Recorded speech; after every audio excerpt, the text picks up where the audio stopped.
Hello, this is Philip from Marine Magnetics, and today I will be guiding you through the setup of the SeaSPY2 magnetometer. This system is designed for quick and easy deployment, and with the help of this video, you will be ready to survey in no time. In this section, we will walk through the system components. The SeaSPY2 is a highly sensitive total field magnetometer packed in a rugged marine housing. We offer several SeaSPY2 models with depth ratings ranging from 300 to 6,000 meters. The SeaSPY2 can be upgraded with an optional pressure sensor and altimeter. You know your towfish has an altimeter if it has this black bulkhead on the end.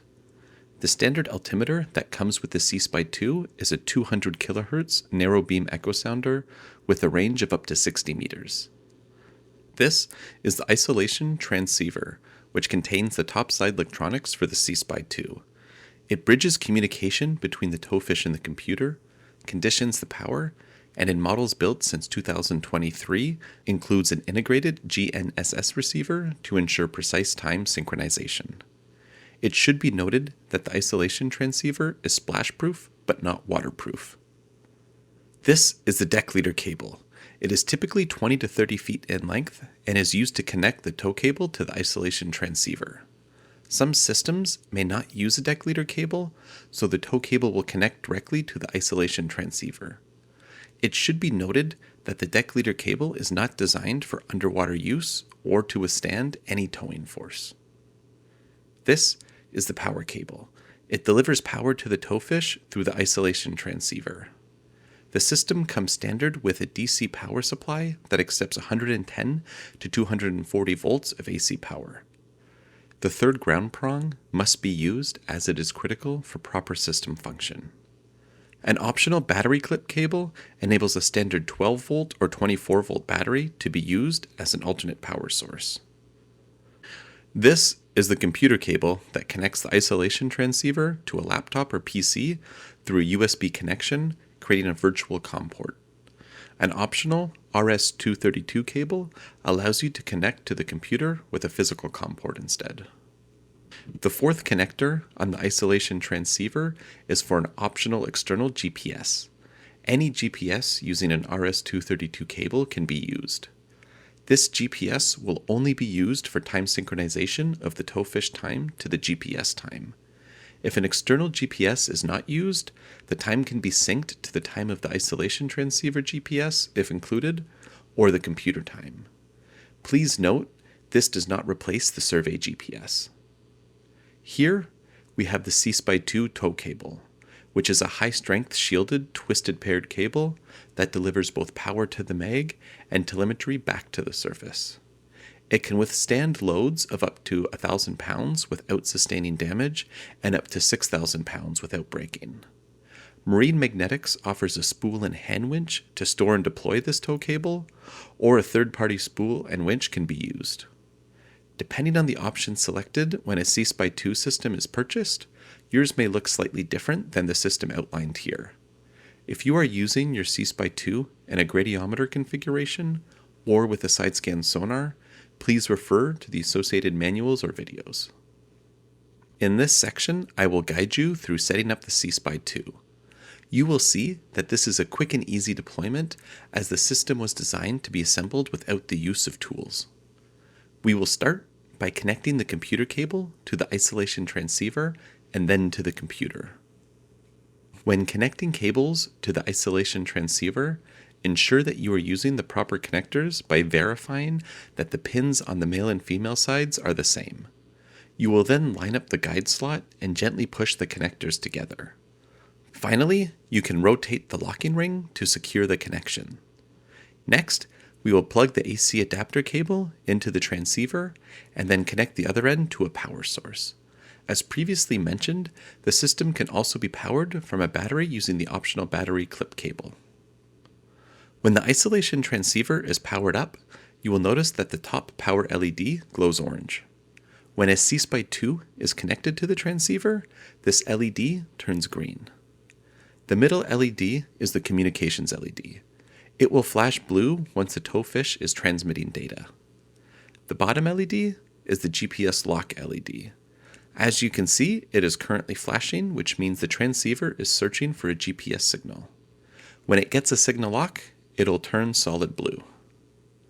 Next, we will attach the deck leader cable to the transceiver and then plug the coax connector on the other end of the cable into the tow cable. When surveying, the tow cable must be firmly secured to the towing vessel. When using a tow cable spool without a slip ring, like the one sold by Marine Magnetics, always disconnect the deck leader cable from the tow cable spool before adjusting the tow cable length. On larger vessels, the tow cable may be wound on a secured winch and connected to the deck leader through a slip ring connection on the winch. We will now connect the towfish to the tow cable. It is recommended to ensure the connections are well greased before every deployment. The male connector has a locking slot that fits into a groove in the female side. When assembling the connector, line up the slot with the groove and insert. The male connector should slide in right up to the locking ridge. We can then use the brass locking nut to fasten the connector in place. Don't be afraid to over-tighten this nut. It is too strong to be damaged by hands alone. When the connector is assembled, no part of the thread on the towfish should still be visible, and the bend restrictor should not be able to be rotated. If it is, the nut has not been tightened fully, or the slot was not inserted properly into the groove. Finally, the survey GPS should be connected to the computer by USB or serial cable. When surveying, you should take note of the offset between the GPS antenna and the towfish. This is important for the layback correction covered in the software section of this video.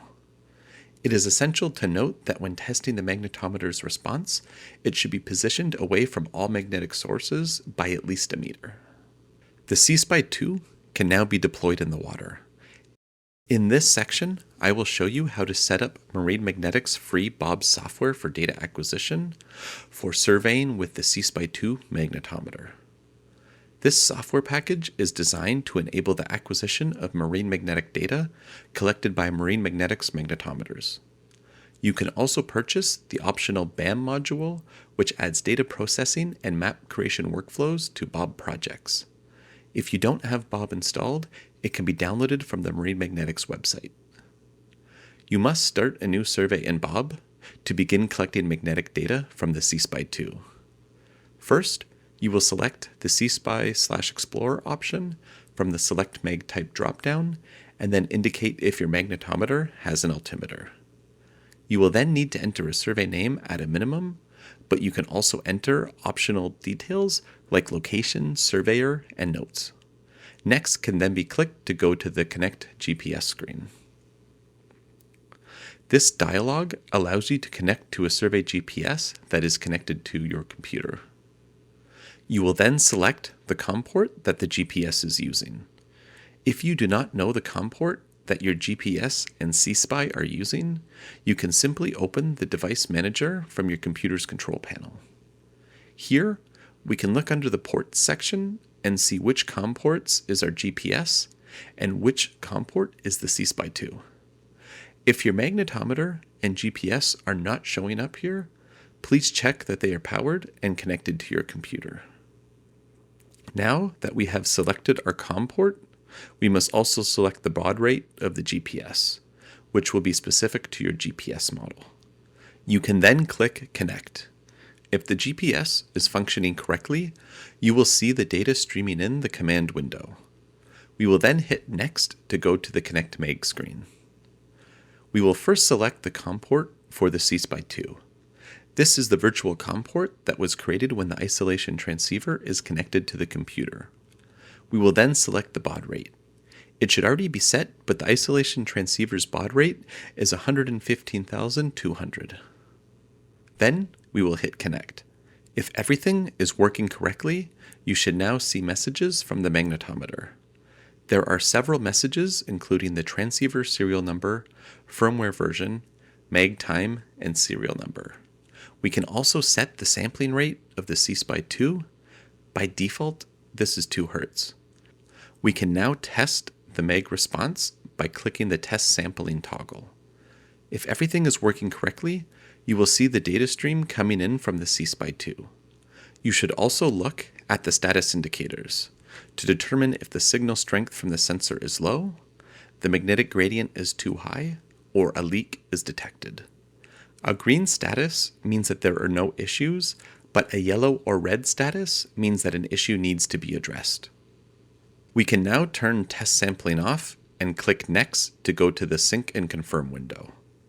Here, you can confirm your SeaSPY model and configuration, confirm your GPS settings, and set your GPS layback and offset from your towfish to the GPS receiver. We will first confirm that our mag settings are correct, and then we will zero the pressure sensor.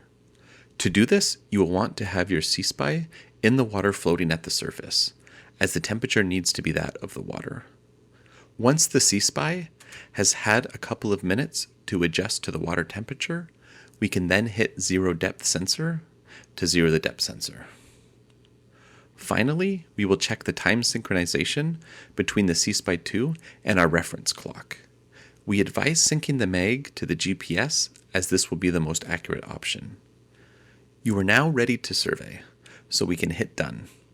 And now you will see the main Bob interface. All that we will need to do is select the sampling toggle to begin recording data.